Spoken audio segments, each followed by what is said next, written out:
want him to be able to say, shh, he didn't quit. He did his thing. He did. Okay. I always tell people like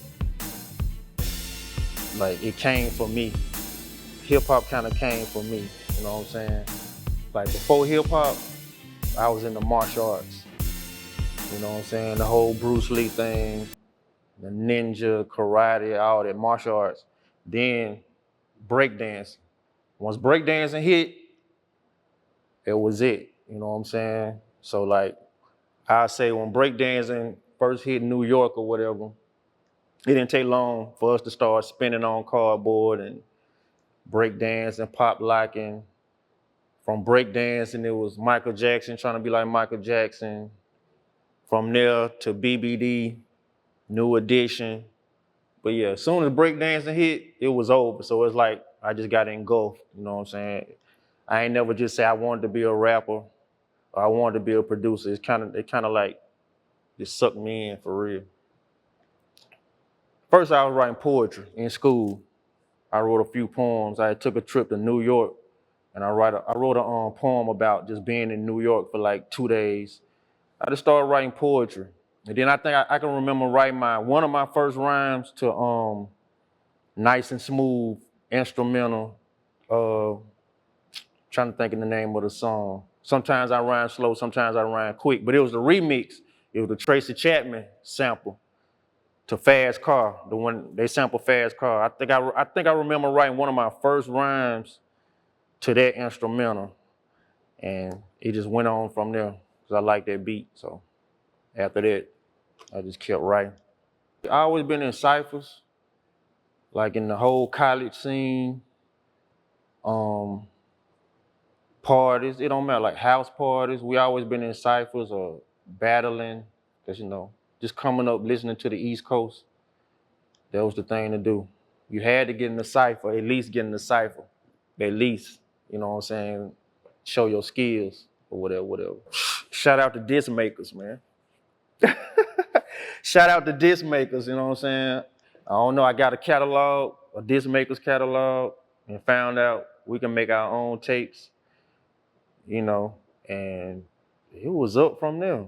We made our own tapes, I guess before the CDs, you know what I'm saying? So that was it. It was on. I recorded at home. Actually, when I first started making beats, my brother had a homeboy who had these drum machines, and I think they were like some rolling drum machines or whatever. Whenever my brother went to work, I go in his room, get the drum machine, and then I start hitting on the drum machine. I'm like, man, he sound like the same drums like on the Run DMC song or album or something like that. So every time he would go to work, I get on the drum machine, I just start learning. Then I start learning about 4-track recorders, all type of outboard gear, equalizers and turntables, and I started recording myself. I first started seeing like a minor scene just doing talent shows. So I run to different groups, different rappers, singers, just doing talent shows. And that's when I kind of felt like it was a scene, or it could be a scene.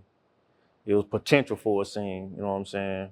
I don't want to start naming names, because if I start naming names now, I might forget somebody or whatever. But yeah, when we started doing talent shows, even if it was just dancing, it was always other talent there, you know what I'm saying? So that's when I knew it could be a scene. Mm-hmm. Man, I look back and I think back at that a lot. I don't know, I was crazy, bro. I was like relentless. Like it started off with like just I would pass out flyers. And not even have anything coming out. It might say like Kenneth Thomas coming soon, or Kenneth Thomas now and forever, or I wouldn't even have nothing planned to come out. But I always did something I called a name game. As long as my name getting out there, as long as I'm telling people my name, or people keep seeing my name, it's gonna work one day. It's gonna work. I just gotta keep reminding them of my name, telling my name, saying my name, and it's gonna work. And yeah, I got around more without having a car back then. And it was just a relentless approach, just promotion, just promoting, flyers, word of mouth, just networking, going to clubs, talking to DJs. It was just a grind, bro. Just like, just going crazy, just not having a care. Just I ain't worried about what nobody else thinking right now. It don't even matter right now. I just know it's gonna work if I keep doing it how I do it. It's just a relentless approach. Alabama, man, Aliceville, Demopolis, Linden, Uniontown, of course Tuscaloosa, Birmingham, of course, Bessemer, Atlanta. We hit Atlanta real hard, real heavy.